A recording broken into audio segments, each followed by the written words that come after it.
ધોરણ 8 વિષય સામાજિક વિજ્ઞાન પાઠ 8 લોકશાહી દેશમાં સંસદની ભૂમિકા। તો એ લોકશાહી દેશમાં સંસદની ભૂમિકા કેવી છે એના વિશે આપણે આ ચેપ્ટરમાં જોવાનું છે, બરાબર। સંસદ એટલે કે સંસદ ભવન, બરાબર। સંસદ ભવન છે એટલે કે પાર્લામેન્ટ હાઉસ, ત્યાં કેવી જે સરકારનું જ એક સ્વરૂપ છે। આપણે હવે પ્રસ્તાવનાથી સ્ટાર્ટ કરીશું। પ્રસ્તાવના: સરકારને નિર્ણય લેવાની અને કાયદાઓનું પાલન કરવાની સત્તા કોણ આપે છે? આ પ્રશ્નનો જવાબ એ બાબત ઉપર નિર્ભર કરશે કે તે દેશમાં કયા પ્રકારની સરકાર છે। લોકશાહીમાં લોકો સરકારને આ સત્તા આપે છે, બરાબર। લોકશાહીમાં છે લોકો સરકારને આ સત્તા આપે છે અને લોકો ચૂંટણીના માધ્યમથી સરકારની પસંદગી કરે છે।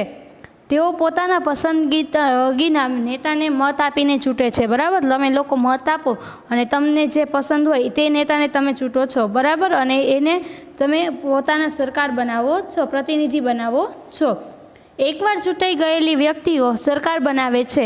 લોકશાહીમાં સરકારે પોતાના નિર્ણયો અને ભરેલા પગલાંનો આધાર બતાવવો પડે છે અને સ્પષ્ટતા કરવી પડે છે।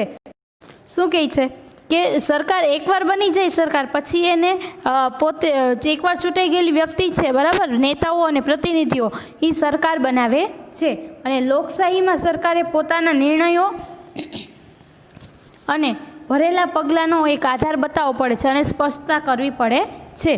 બીજી સરકાર એવી હોય છે કે જેને રાજાશાહી સરકાર કહેવામાં આવે છે, બરાબર। રાજાશાહી સરકાર, તેમાં રાજા અથવા રાણી પાસે નિર્ણયો લેવાની અને સરકાર ચલાવવાની સત્તા હોય છે અને રાજા પાસે સલાહકારોનો એક નાનો એવો સમૂહ હોય છે જેની મદદથી તે જુદા જુદા વિષયો પર ચર્ચા કરી શકે છે અને અંતિમ નિર્ણય લેવાની સત્તા પણ તેની પાસે જ રહેલી હોય છે। ત્યારબાદ આ આપણું સંસદ ભવન છે, સંસદ ભવન, બરાબર, પાર્લામેન્ટ હાઉસ। લોકશાહીમાં એક અગત્યનું લક્ષણ છે એ છે કે સત્તા કોઈ એકાદ વ્યક્તિના હાથમાં હોતી નથી, બરાબર। લોકશાહીનું સૌથી મહત્વનું લક્ષણ એ છે કે સત્તા છે કોઈ પણ એક વ્યક્તિના હાથમાં હોતી નથી। તેમાં રાજ્યના સર્વ લોકોનું સાર્વભૌમત્વ હોય છે, બરાબર। તેમાં રાજ્યના દરેક લોકોનું મહત્વ હોય છે। લોકો પોતે જ પોતાના ભાગ્ય વિધાતા બને છે, બરાબર। લોકો છે એ પોતે જ પોતાનો મત આપીને ચૂંટે છે અને પોતે જ પોતાના ભાગ્ય વિધાતા બને છે। સાર્વભૌમત્વ એ રાજ્યનું અનિવાર્ય લક્ષણ છે। સાર્વભૌમત્વ છે, બરાબર, એ રાજ્યનું છે એક અનિવાર્ય લક્ષણ છે। લોકશાહી માટે અંગ્રેજી ભાષામાં ડેમોક્રેસી, લોકશાહી માટે અંગ્રેજી ભાષામાં ડેમોક્રેસી, બરાબર, ડેમોક્રેસી શબ્દ વપરાયો છે। લોકશાહી રાજ્યતંત્ર લોકો માટે હોય છે, બરાબર। લોકશાહી રાજ્યતંત્ર છે એ લોકો માટે જ હોય છે। વધારેમાં વધારે લોકોનું હિત સાધવું એ લોકશાહીનું મુખ્ય લક્ષણ છે। લોકશાહીનું સંચાલન લોકો પોતે જ કરે છે કારણ કે રાજ્યતંત્રના સંચાલકો એને ચૂંટી કાઢીને પોતાના પ્રતિનિધિ બનાવેલા હોય છે। આપણે જોશું સરકારનું સ્વરૂપ, બરાબર। જો સરકારનું સ્વરૂપ બે પ્રકારનું છે, એક તો રાજાશાહી અને બીજું છે લોકતાંત્રિક એટલે કે લોકશાહી। અને લોકશાહીના પણ બે પ્રકાર પડે છે, એમાં છે એક અધ્યક્ષમાતક સરકાર એટલે પ્રમુખનિષ્ઠ અને બીજી છે સંસદીય સરકાર। હવે આ અધ્યક્ષનાત્મક સરકાર છે, બરાબર, અધ્યક્ષનાત્મક સરકાર છે, પ્રમુખનિષ્ઠ સરકાર છે, એના પણ બે ભાગ પડે છે, એક એકતંત્રી સરકાર અને બીજું છે સંઘીય સરકાર। ત્યારે સંસદીયના પણ સરકારના પણ બે ભાગ પડે છે, એક એકાત્મક સરકાર અને એક સંઘીય સરકાર। એકાત્મક મતલબ એક જ વ્યક્તિ સરકાર ચલાવતી, સંઘીય મતલબ આખો સંઘ થઈને સરકાર ચલાવતો હોય, બરાબર। ત્યારબાદ તમારે ત્યાં શાળામાં પંચાયતની ચૂંટણી થતી હશે, બરાબર। તમારી જે શાળા છે ત્યાં પંચાયતની છે ચૂંટણી થતી હશે। તે જ રીતે તમારા વર્ગના પણ મોનિટરની ચૂંટણી થતી હશે। ક્યારેક તમારા ક્લાસમાં કોઈ વિદ્યાર્થીની સીધી પસંદગી કરીને મોનિટર બનાવવામાં આવે અને મોનિટરની ચૂંટણી ન થાય, જેથી વર્ગમાં મોનિટર બનવા માગતા બીજા વિદ્યાર્થીઓને તક મળતી નથી, જેથી તેઓ નારાજગી વ્યક્ત કરે છે। જો તમારા ક્લાસમાં એક મોનિટર હોય બરાબર, અને દર વર્ષે ચૂંટણી કરવામાં ન આવે તો બીજા વ્યક્તિને મોનિટર બનવું હોય તો એ નારાજગી એને ચૂંટણી ન થાય એટલે એ મોનિટર બની શકે નહીં ને, એટલે એ પોતાની નારાજગી જતાવે બરાબર, એટલે એના પ્રત્યે સરખું ધ્યાન દે નહીં. અને શાળા પંચાયતની જેમ જ લોકશાહી સરકારમાં પણ પ્રતિનિધિઓ ચૂંટાય છે. ચૂંટણીમાં ચૂંટાયેલા બહુમતી ધરાવતા પક્ષના નેતાને પ્રધાનમંત્રી એટલે કે વડાપ્રધાન બનાવવામાં આવે છે. વડાપ્રધાન જુદા જુદા ચૂંટાયેલા પ્રતિનિધિઓમાંથી પસંદગી કરી તેનું પ્રધાનમંત્રી રચી તેમને જુદા જુદા ખાતાઓની સોંપણી કરે છે. ત્યારબાદ છે કે સરકાર કેવી રીતે બને છે, સંસદ કેવી રીતે બને છે. ભારતે સંસદીય લોકશાહીનું સ્વરૂપ સ્વીકાર્યું છે બરાબર, ભારત છે એને સંસદીય લોકશાહીનું સ્વરૂપ સ્વીકાર્યું છે. ભારતમાં સંસદ છે એ એક સર્વોચ્ચ સંસ્થા છે. ભારતની સંસદ રાષ્ટ્રપતિ અને બે ગૃહો એટલે કે લોકસભા અને રાજ્યસભાની બનેલી હોય છે. રાજ્યસભા એ સંસદનું ઉપલું ગૃહ છે અને જ્યારે લોકસભા છે એ સંસદનું નીચલું ગૃહ કહેવાય છે. જો અહીંયા જો આ છે સંસદ બરાબર, સંસદ છે એના પણ 3 ભાગ પાડવામાં આવ્યા છે, એક લોકસભા, એક રાષ્ટ્રપતિ અને બીજું છે રાજ્યસભા. એટલે લોકસભામાં કુલ સભ્યો છે 545 હોય છે અને ગુજરાતની એમાં બેઠકો 26 રાખવામાં આવેલી છે લોકસભામાં બરાબર. અને રાષ્ટ્રપતિ એટલે કે પ્રેસિડેન્ટ.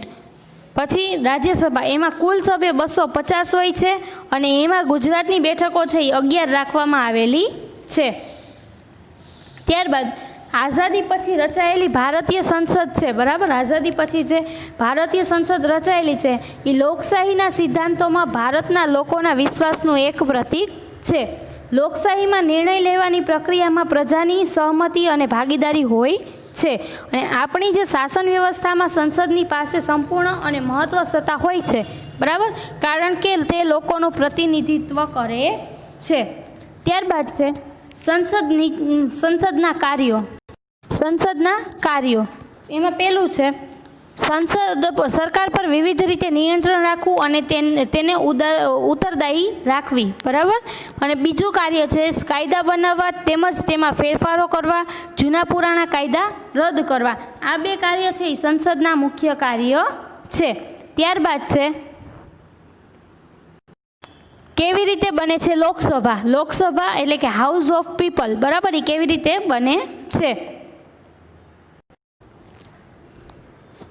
લોકસભા માટે રાજ્યની વિધાનસભાની જેમ જ ચૂંટણીઓ યોજાય છે અને દર 5 વર્ષે લોકસભાની ચૂંટણી થાય છે. દરેક સંસદીય મત વિસ્તારમાંથી એક ઉમેદવારને સંસદમાં ચૂંટવામાં આવે છે અને ચૂંટણી લડતા ઉમેદવારો મોટે ભાગે જુદા જુદા રાજકીય પક્ષોના હોય છે. અને ચૂંટાયેલા ઉમેદવારને સંસદ સભ્ય એટલે કે MP પણ કહેવામાં આવે છે. અને બધા સાંસદો મળીને લોકસભા બને છે બરાબર. આવી રીતે છે લોકસભા બને છે. તો કે કેવી રીતે, તો લોકસભામાં છે એની જેમ રાજ્યની વિધાનસભાની જેમ જ ચૂંટણી યોજાય બરાબર. અને દર 5 વર્ષે છે લોકસભાની ચૂંટણી થાય છે અને દરેક મત વિસ્તારમાંથી એક ઉમેદવારને સંસદમાં ચૂંટવામાં આવે છે. અને ચૂંટણી લડતા ઉમેદવારો મોટે ભાગે છે કે જુદા જુદા રાજકીય પક્ષોના હોય છે બરાબર. આવી રીતે છે ચૂંટાયેલા ઉમેદવારને સંસદ સભ્ય કહેવામાં આવે છે અને આ બધા સંસદ સભ્ય મળીને લોકસભા બને છે. ત્યારબાદ છે કેવી રીતે બને છે શાસક પક્ષ બરાબર. શાસક પક્ષ છે કેવી રીતે બને છે એટલે કે રૂલિંગ પાર્ટી. લોકસભાની ચૂંટણી બાદ સંસદ સભ્યોની એક યાદી બનાવવામાં આવે છે. લોકસભાની ચૂંટણી થાય ને એના પછી જેટલા પણ સંસદ સભ્યો હોય બરાબર એની એક યાદી બનાવવામાં આવે છે. એટલે કે એના ઉપરથી આપણને ખબર પડે કે કયા રાજકીય પક્ષના કેટલા સંસદો છે અને જો કોઈ રાજકીય પક્ષ સરકાર બનાવવા માગે તો તેને ચૂંટાયેલા સંસદોની બહુમતી મળવી જરૂરી છે. બહુમતી મળે તો જ સરકાર બની શકે. અને સામાન્ય રીતે છે ચૂંટણી બાદ જે પક્ષ અથવા પક્ષીય જોડાણને લોકસભામાં સ્પષ્ટ બહુમતી મળી હોય તે પક્ષના નેતાને રાષ્ટ્રપ્રમુખ એટલે કે વડાપ્રધાન તરીકે નિમે છે. અને ભારતના વડાપ્રધાન પ્રાઇમ મિનિસ્ટર લોકસભામાં શાસક પક્ષના વડા હોય છે. ત્યારબાદ વડાપ્રધાન પોતાના પક્ષના સાંસદોમાંથી મંત્રીઓની પસંદગી કરે છે અને આમ પ્રધાનમંડળ રચાય છે. મંત્રીઓ પ્રધાનમંત્રી સાથે મળીને નિર્ણયો લે છે, બરાબર. મંત્રીઓ છે એ બધા નિર્ણયો છે એ વડાપ્રધાન સાથે મળીને લે છે. અને આ મંત્રીઓની સંઘની યાદીમાં આવતા ક્ષેત્રો વિશેના વિવિધ સરકારી કામોની જવાબદારી પણ સંભાળે છે. ત્યારબાદ કેવી રીતે બને છે રાજ્યસભા, સ્ટેટ એસેમ્બલી, બરાબર, કે રાજ્યસભા કેવી રીતે બને છે. અને રાજ્યસભાના સભ્યોની ચૂંટણી જુદા જુદા રાજ્યોની વિધાનસભાઓના ચૂંટાયેલા સભ્યો દ્વારા કરવામાં આવે છે, બરાબર. રાજ્યસભાની ચૂંટણી છે એ જુદા જુદા રાજ્યોના વિધાનસભાઓમાંથી ચૂંટેલા સભ્યોમાંથી થાય છે. અને રાજ્યસભાના સભ્યોની કુલ સંખ્યા 250 નક્કી કરવામાં આવે છે, બરાબર. 250 છે એ રાજ્યસભાના કુલ સભ્યોની સંખ્યા નક્કી કરવામાં આવે છે, જેમાં 238 છે એમાં સભ્યોની ચૂંટણી કરવામાં આવે છે. અને રાજ્યસભામાં 12 સભ્યો છે એની નિમણૂક રાષ્ટ્રપતિ કરે છે. રાજ્યસભા એ કાયમી ગૃહ છે અને તેનું સંપૂર્ણ વિસર્જન થતું નથી. દર 2 વર્ષે એના 3જા ભાગના સભ્યો નિવૃત્ત થાય છે અને તેટલા જ સભ્યોની ચૂંટણી કરવામાં આવે છે. ત્યારબાદ રાજ્યસભા દેશના રાજ્યોનું પ્રતિનિધિત્વ વ્યક્ત કરે છે. અને રાજ્યસભામાં ખરડો રજૂ થઈ શકે છે, પણ કોઈ ખરડાને કાયદાના રૂપમાં લાગુ કરતા પહેલાં રાજ્યસભાની મંજૂરી જરૂર હોય છે. શું કહે છે કે રાજ્યસભા દેશના રાજ્યોનું પ્રતિનિધિત્વ વ્યક્ત કરે છે, બરાબર. રાજ્યસભા છે કોઈ પણ ખરડો છે એ પસાર કરી શકે છે. અને એ ખરડો છે કાયદો ત્યારે જ બને કે જ્યારે રાજ્યસભાની મંજૂરી મળે ત્યારે. અને સંસદનું આ ગૃહ છે એ લોકસભાએ બનાવેલા કાયદાઓની સમીક્ષા કરે છે. આમ રાજ્યસભાની ભૂમિકા મહત્ત્વની છે. અને રાજ્યસભાનું સંચાલન કરનારને સભાપતિ એટલે કે ચેરમેન કહે છે. અને હોદ્દાની રૂએ એ ઉપરાષ્ટ્રપતિ રાજ્યસભાના સભાપતિ બને છે. ઉપરાષ્ટ્રપતિ હોય એ જ રાજ્યસભાના સભાપતિ એટલે કે ચેરમેન બને છે. ત્યારબાદ છે આ જે છે એ સંસદનો પ્રશ્નોત્તરી સમયનો ફોટો છે. જ્યારે સંસદનું સત્ર ચાલતું હોય, બરાબર, એટલે કે જ્યારે સંસદનું સત્ર ચાલતું હોય ત્યારે સૌથી પહેલાં પ્રશ્નોત્તરી માટે સમય નક્કી કરવામાં આવે છે, બરાબર. પ્રશ્નોત્તરી માટે એક સમય નક્કી કરવામાં આવે છે અને જેના માધ્યમથી સંસદ સભ્ય છે એ સરકારના કામકાજ વિશે જાણકારી પ્રાપ્ત કરી શકે છે. તેના થકી સંસદ કારોબારીને નિયંત્રણમાં રાખે છે, બરાબર. એના થકી છે સંસદ છે એ કારોબારીને નિયંત્રણમાં રાખે છે. પ્રશ્નોના માધ્યમથી સરકારનું તેની ખામીઓ પ્રત્યે ધ્યાન દોરે છે, બરાબર. પ્રશ્નોના માધ્યમથી છે એ સરકારની જે ખામીઓ હોય તેના પ્રત્યે એનું ધ્યાન દોરે છે.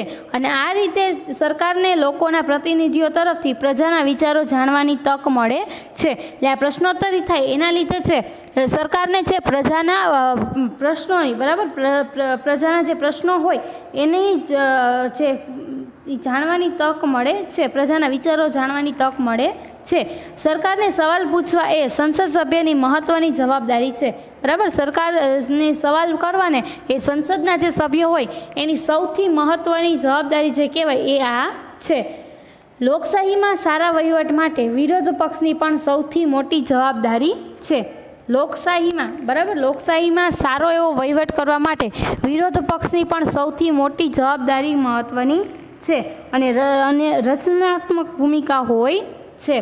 તે સરકારની નીતિઓ તેમજ કાર્યક્રમોની ખામીઓ સામે લાવે છે. એટલે એ છે જે, બરાબર, એ સરકારની નીતિઓ અને એની જે કાર્યક્રમોની ખામીઓ છે, બરાબર, એ તે સરકારની સામે લાવે છે. લોકસભાનું સંચાલન કરનારને અધ્યક્ષ કહે છે, એટલે કે સ્પીકર, બરાબર. અધ્યક્ષ એટલે કે સ્પીકર. એટલે લોકસભા જે છે, બરાબર, એનું આખું જે સંચાલન એટલે કે મેનેજમેન્ટ કરતા હોય એને સ્પીકર તરીકે ઓળખવામાં આવે છે. ત્યારબાદ રાષ્ટ્રપતિ સંસદના અંગભૂત ભાગ ગણાય છે, બરાબર. રાષ્ટ્રપતિ છે એ એક સંસદના છે એક અંગભૂત, બરાબર, એટલે એક અંગના ભાગ ગણાય છે. સંસદના બંને ગૃહોએ પસાર કરેલો ખરડો તેની સહી થાય ત્યાર પછી જ કાયદો બને છે, બરાબર. સંસદના 2 ગૃહ છે, રાજ્યસભા અને લોકસભા. આ 2 ગૃહ છે, બરાબર, એનો જે ખરડો છે એ તેમની રાષ્ટ્રપતિની સહી થાય પછી જ એ કાયદો બને છે. અને સંસદની બેઠકો બોલાવવાની અને એ સત્ર સમાપ્તિની જાહેરાત કરવાની સત્તા તેઓ ધરાવે છે. એટલે સંસદની બેઠકો બોલાવવાની, બરાબર. સંસદ સત્ર ચાલુ થાય, સંસદ ચોમાસું સત્ર, બરાબર, એ જે કહેવાય એ સંસદની બેઠકો બોલાવવાની અને એ સત્ર પૂરું કરવાની સમાપ્તિની જાહેરાતની જે તારીખ છે, બરાબર, એ પોતે જ પોતે રાષ્ટ્રપતિ જ નક્કી કરાવે છે. આ હતો આપણો પાઠ 8, લોકશાહી દેશમાં સંસદની ભૂમિકા, કે લોકશાહી દેશ છે એમાં સંસદની ભૂમિકા કેવા પ્રકારની છે. હવે આપણે નેક્સ્ટ લેક્ચરમાં મળશું.